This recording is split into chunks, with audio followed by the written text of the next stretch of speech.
Ah, Isa pong magandang tanghali, umaga, hapon, gabi sa inyong lahat, mga kapatid. Yan, dito po tayo at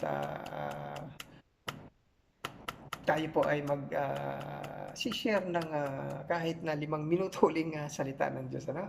Amen. So, sabi nga po paano ba labanan ang depression? So, marami rito ang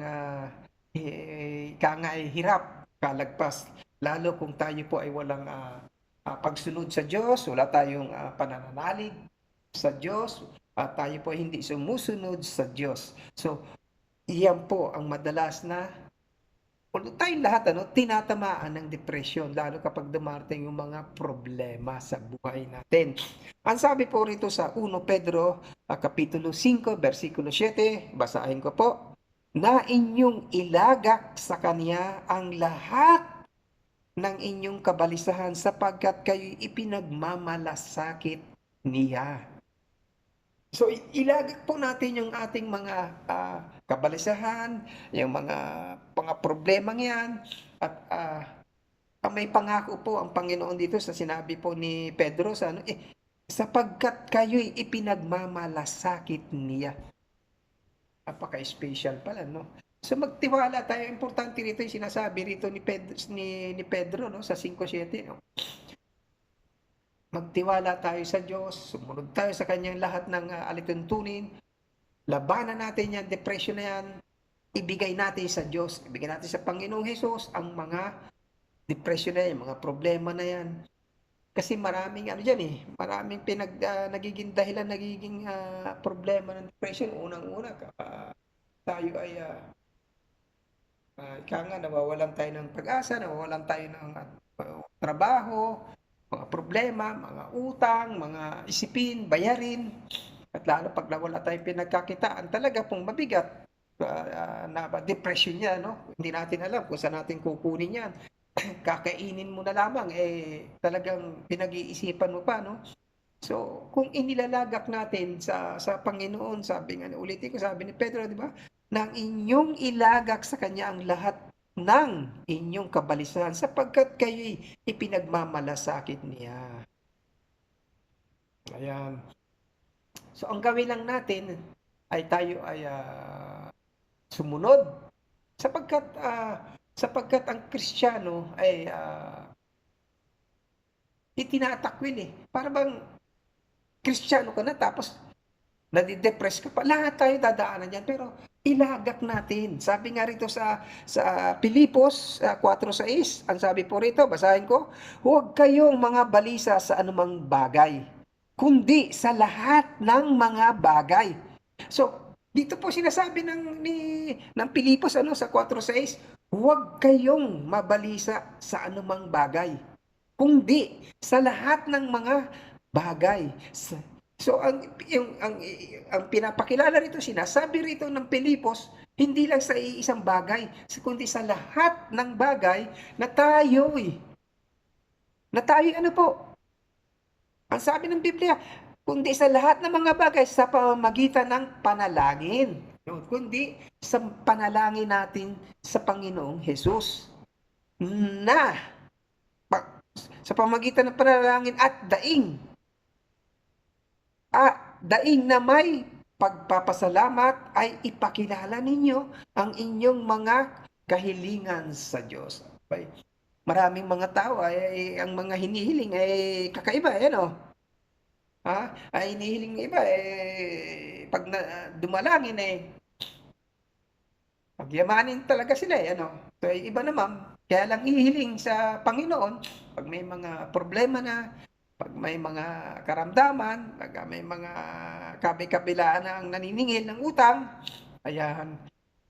Kaya nga po, ulitin ko, sinabi rito ni Pilipos sa 4:6, huwag kayong mabalisa sa anumang bagay, kundi sa lahat ng mga bagay, sa pamamagitan ng panalangin na daing na may pasasalamat, ipakilala ninyo ang inyong mga kahilingan sa Diyos. So, yun lang po, sabihin nyo sa Kanya kung ano yung kahilingan ninyo sa Diyos.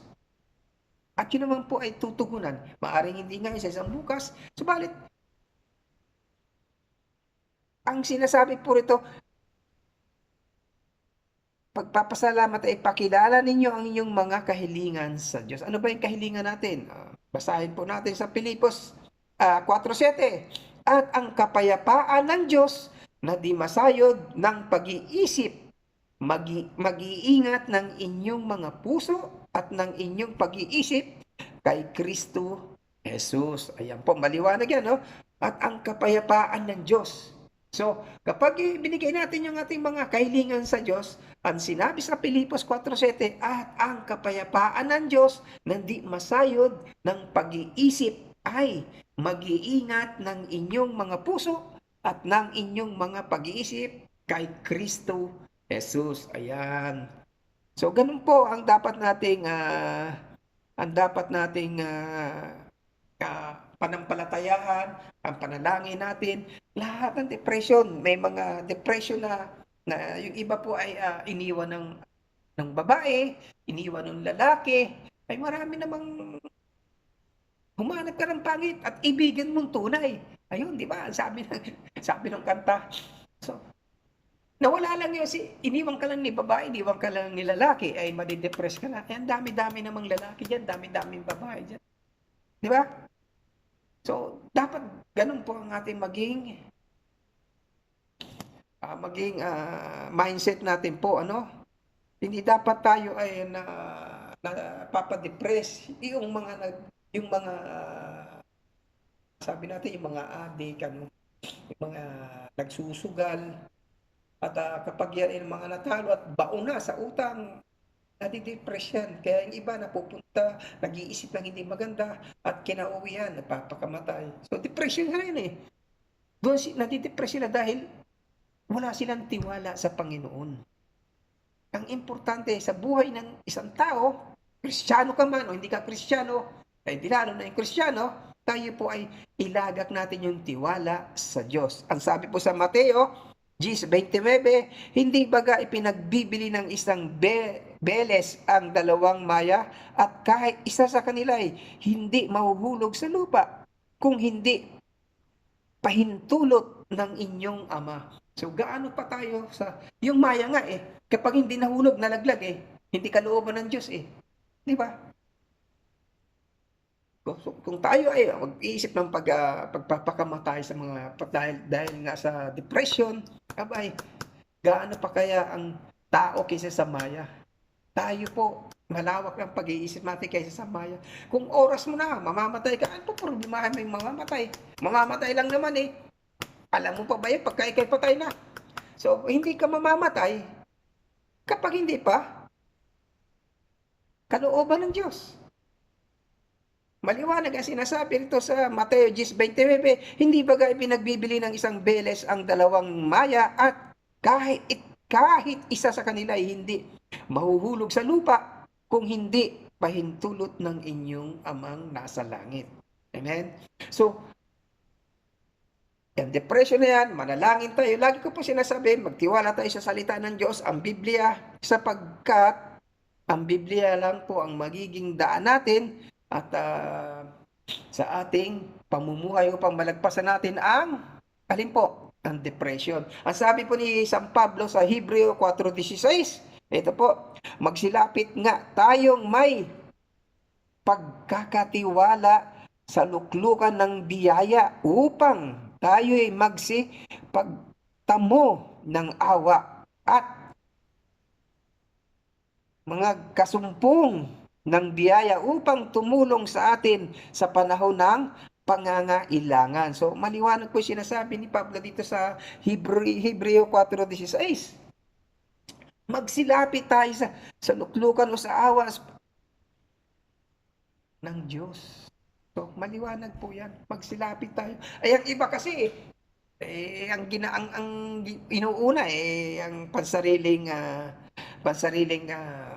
diskarte sa buhay. Paano tayo mangyari? Ayaw lumapit sa Diyos. Ang katiwiran nila, ay, kilala namin ng Diyos. Nagdadasal naman kami. Anya. Iba po ang sinasabi ng Kawikaan 15:15. Basahin po natin. Lahat ng mga araw sa nagdadalamhati ay masama. Ngunit siyang may masayang puso ay may laging kapistahan. Amen. Maliwanag po yung karunungan. Sinasabi Sa Kawikaan 15:15 po, lahat ng mga araw na nagdadalamhati ay masama.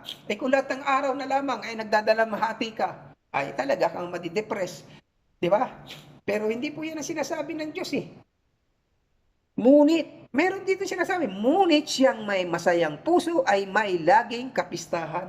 So, ang gawin natin, paano sasaya ang puso natin? Ilagak natin yung tiwala natin sa Panginoon.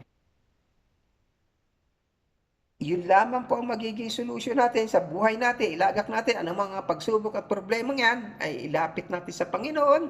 Tulad ng sinasabi sa Kawikaan 17, Kapitulo 22, ang masayang puso ay mabuting kagamutan.